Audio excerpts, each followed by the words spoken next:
Good morning, and happy Valentine's Day. You're listening to Short Stories with Miss Sam, brought to you by the Hotchkiss Library of Sharon and Robin Hood Radio. This is our very first episode. If you enjoy it, tune in every week at 8:30 a.m. to WHDD 91.9 FM to catch our show. My name is Miss Sam, and I'm the children's librarian at the Hotchkiss Library of Sharon. We have all sorts of wonderful books there for children of all ages, and lovely virtual crafting and story times besides. This morning, I'm here to tell you 2 short stories.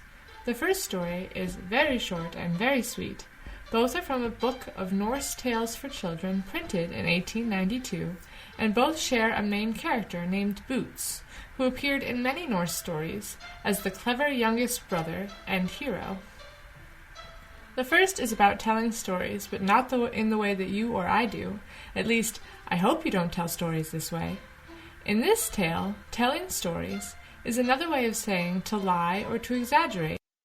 Stuff up for the fun of it and tell it like it's the truth. In it, 2 people with such a proclivity become man and wife, so I thought, perfect for Valentine's Day.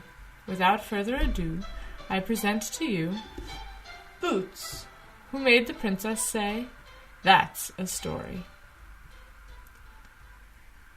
Once upon a time there was a king who had a daughter, and she was such a dreadful storyteller that the like of her was not to be found far or near. So the king gave out that if anyone could tell such a string of lies as would get her to say, "That's a story," he would have her to wife and half the kingdom besides. Well, many came, as you may fancy, to try their luck, for everyone would have been very glad to have the princess, to say nothing of the kingdom. But they all cut a sorry figure, for the princess was so given to storytelling that all their lies went in one ear and out the other. Among the rest came 3 brothers to try their luck, and the 2 elder went first, but they fared no better than those who had gone before them. Last of all, the 3rd, Boots, set off and found the princess in the farmyard. "Good morning," said he, "and thank you for nothing." "Good morning," said she, "and the same to you." Then she went on, "You haven't such a fine farmyard as ours, I'll be bound, for when 2 shepherds stand, one at each end of it, and blow their ram's horns, the one can't hear the other." "Haven't we, though?" answered Boots. "Ours is far bigger, for when a cow begins to go with calf at one end of it, she doesn't get to the other end before the time to drop her calf has come." "I dare say," said the princess, "but you haven't got such a big ox after all as ours yonder, for when 2 men sit, one on each horn, they can't touch each other with a 20-foot rule." "Stuff!" said Boots. "Is that all? Why, we have an ox so big that when 2 men sit, one on each horn, and each blows his great mountain trumpet, they can't hear one another." "I dare say," said the princess, "but you haven't got so much milk as we, I'll be bound, for we milk our kine into great and carry them indoors, and empty them into great tubs, and we make great cheeses." "Oh, you do you?" said Boots. "Well, we milk ours in great tubs, and then we put them in carts and drive them indoors, and then we turn them out into great brewing vats, and so we make cheeses as big as a great house. We had, too, a dun mare to tread the cheese well together when it was making, but once she tumbled down into the cheese, and we lost her, and after we had eaten at this cheese 7 years, we came upon a great dun mare, alive and kicking. Well, once after that I was going to drive this mare to the mill, and her backbone snapped in 2. But I wasn't put out, not I, for I took a spruce sapling and put it into her for a backbone, and she had no other backbone all the while we had her. But the sapling grew into such a tall tree that I climbed right up to heaven by it, and when I got there I saw the Virgin Mary sitting and spinning the foam of the sea into pig's bristle ropes. But just then the spruce fir broke short off, and I couldn't get down again, so the Virgin Mary let me down by one of the ropes, and down I slipped right into a fox's hole, and who should I see there but my mother and your father cobbling shoes, and just as I stepped in, my mother gave your father such a box on the ear that it made his whiskers curl." "That's a story," said the princess. "My father never did any such thing in all his born days." So Boots got the princess to wife, and half the kingdom besides. The end. Boots told quite a tall tale in that one. So the second story we're going to read today is about wishes and love. In it, Boots proves that money can only get a person so far in this life, and that it's foolish to put too much store in it. Our second story is The Best Wish. Once upon a time, there were 3 brothers. I don't quite know how it happened, but each of them had got the right to wish one thing, whatever he chose. So the 2 elder were not long a-thinking. They wished that every time they put their hands in their pockets, they might pull out a piece of money. For, said they, the man who has as much money as he wishes for his is always sure to get on in the world. But the youngest wished for something better still. He wished that every woman he saw might fall in love with him as soon as she saw him. And you shall soon hear how far better this was than gold and goods. When they all had wished their wishes, the 2 elder were for setting out into the world, and Boots, their younger brother, asked if he mightn't go along with them, but they wouldn't hear such a thing. Wherever we go, they said, we shall be treated as counts and kings, but you starveling wretch, who haven't a penny, and never will have one, who do you think will care a bit about you? Well, but in spite of that I'd like to go with you, said Boots. Perhaps a dainty bit may fall to my share, too, off the plates of such high and mighty lords. At last, after begging and praying, he got to leave to go with them, if he would be their servant, else they wouldn't hear of it. So when they'd gone a day or so, they came to an inn, where the 2 who had the money alighted, and called for fish and flesh and fowl and brandy and mead and everything that was good. But Boots, poor fellow, had to look after their luggage, and all that belonged to the 2 great people.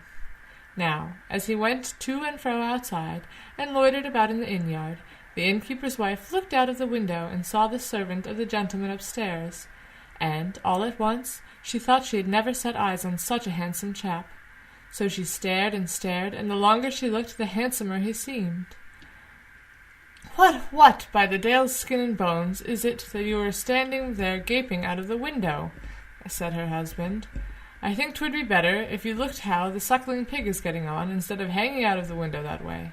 Don't you know what grand folks we have in the house to-day? Oh, said his old dame, I don't care a farthing about such a pack of rubbish. If they don't like it, they may lump it, and be off.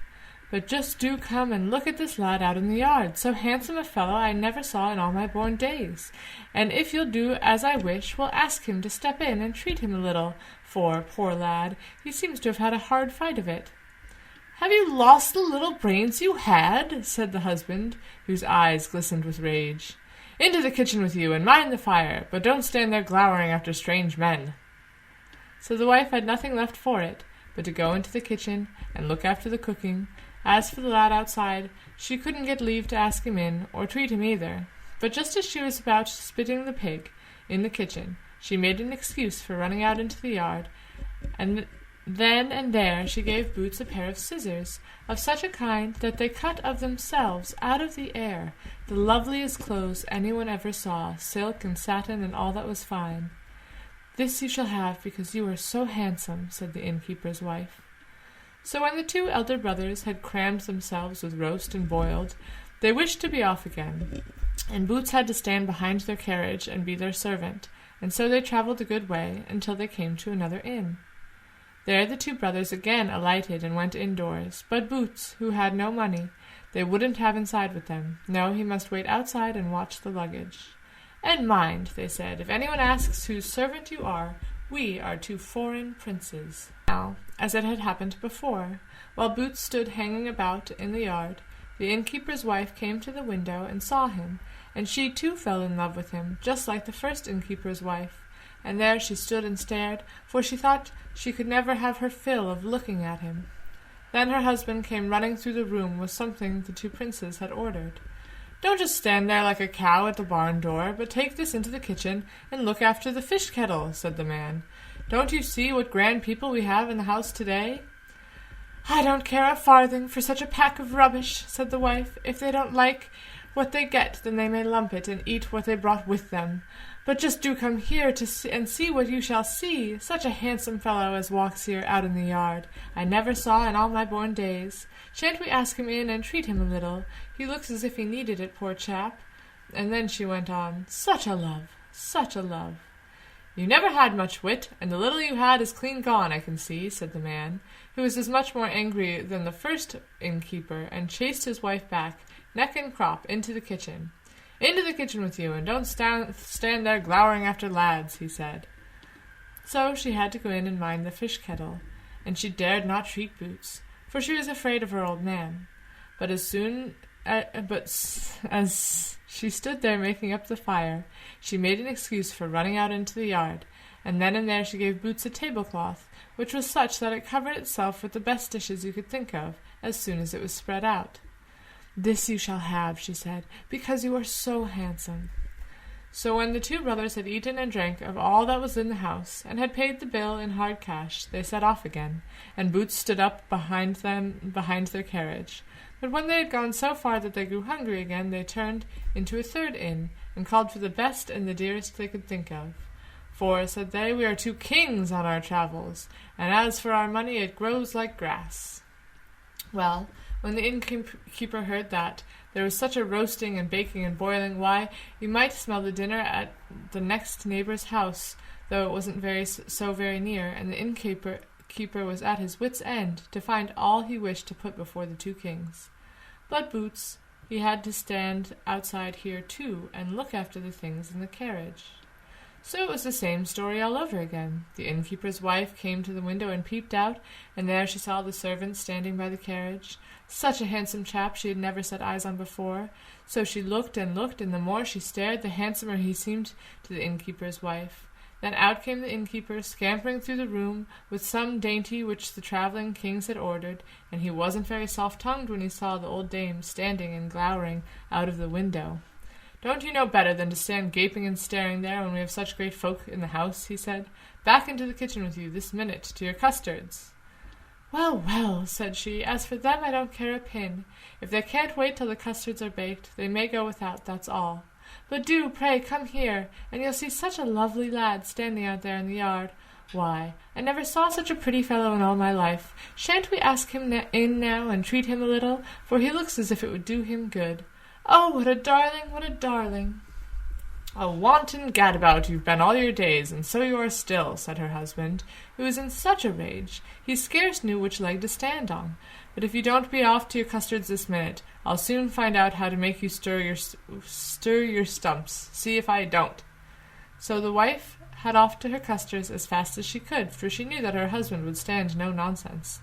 But as she stood there over the fire, she stole out into the yard, and gave Boots a tap.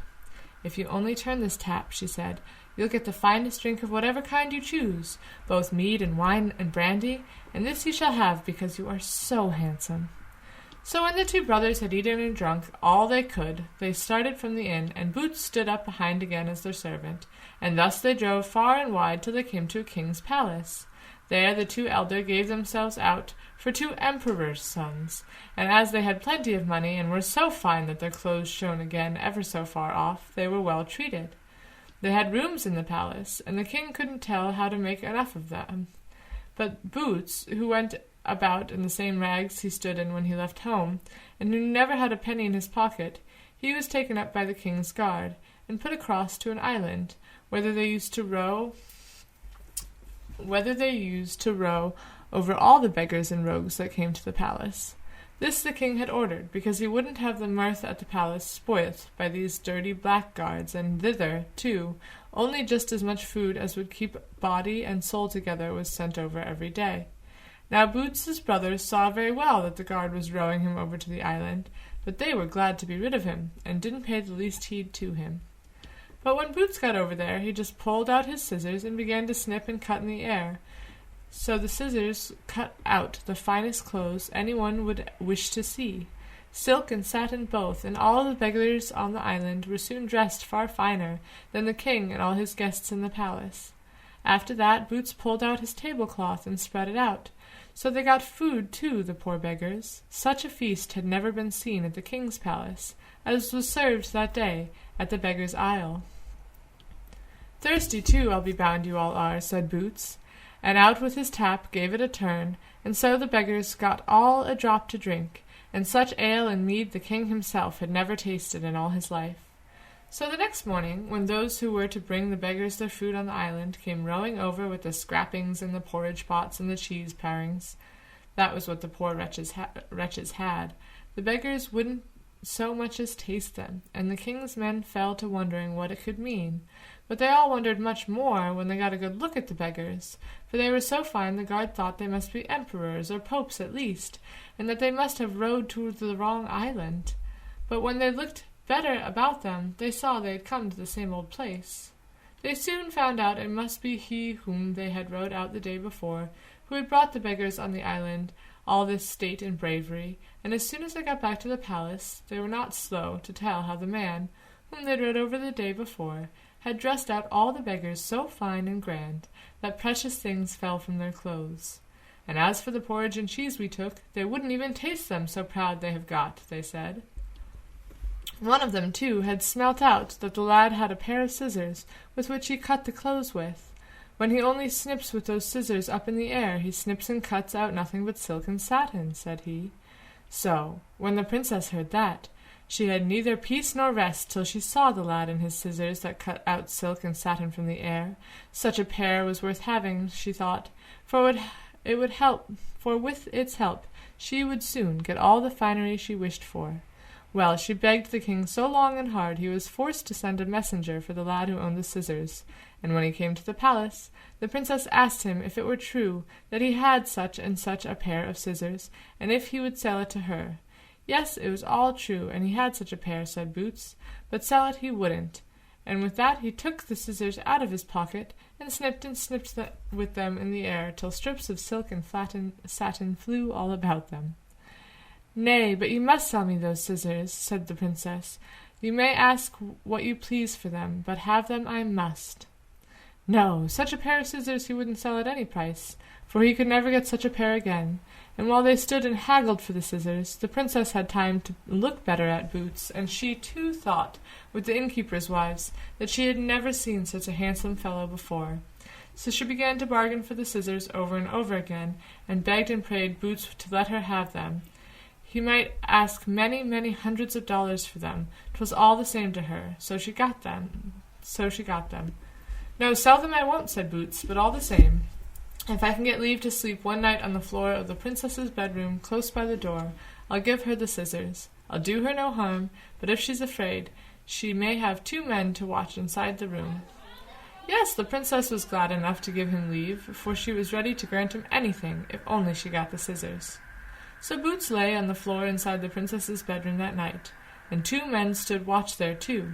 But the princess didn't get much rest after all, for when she ought to have been asleep, she must open her eyes to look at Boots, and so it went on the whole night. If she shut her eyes for a minute, she peeped out at him again the next. Such a handsome fellow he seemed to be. Next morning Boots was rowed over to Beggars Isle again, but when they came with the porridge and scrapings and cheese parings from the palace, there was no one who would taste them that day either, and so those who brought the food were more astonished than ever. But one of those who brought the food contrived to smell out that the lad who owned the scissors owned also a tablecloth, which he only needed to spread out, and it was covered with all the good things he could wish for. So when he got back to the palace, it wasn't long before he said, "Such hot joints and such custards I never saw the like of in the king's palace." And when the princess heard that, she told it to the king, and begged and prayed so long that he was forced to send a messenger out to the island to fetch the lad who owned the tablecloth. And so Boots came back to the palace. The princess must and would have the cloth of him, and offered him gold and green woods for it, but Boots wouldn't sell it at any price. "But if I may have leave to lie on the bench by the princess's bedside tonight, she shall have the cloth, but if she's afraid, she is welcome to set 4 men to the watch inside the room." Yes, the princess agreed to this. So Boots lay down on the bench by the bedside, and the 4 men watched.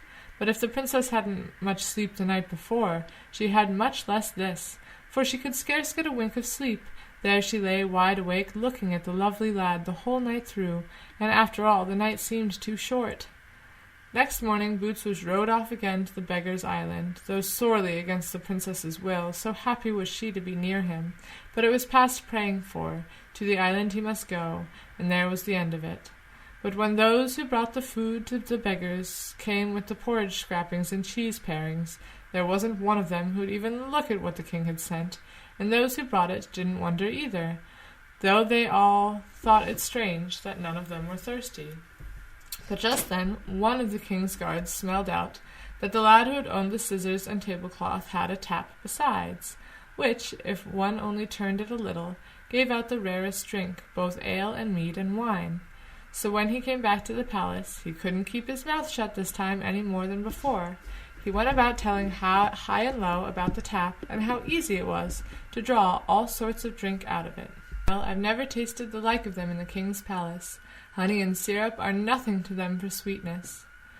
So when the princess heard that, she was all for getting the tap, and was nothing loath to strike a bargain with the owner either. So she went again to the king and begged him to send the messenger to Beggars Island after the lad who owned the scissors and cloth, for now he had another thing worth having, she said. And when the king heard it was a tap, that it was good to give the best ale and wine anyone could drink, when one gave it a turn, he wasn't long in sending the messenger, I should think. So when Boots came up to the palace, the princess asked whether it were true that he had a tap which could do such things. Yes, he had such a tap in his waistcoat pocket. But when the princess wished with all her might to buy it, Boots said, as he had said twice before, he wouldn't sell it, even if the princess paid half the kingdom for it. But all the same, said Boots, if I may have leave to sleep on the princess's bed tonight, outside of the quilt, she shall have my tap. I shall not do her any harm, but if she is afraid, she may set 8 men to watch in her room. Oh, no, said the princess, there'll be no need of that. She knew him so well. And so Boots laid outside the princess's bed that night. But if she hadn't slept much the 2 nights before, she had even less sleep that night, for she couldn't shut her eyes the livelong night, but lay and looked at Boots, who lay alongside her outside the quilt.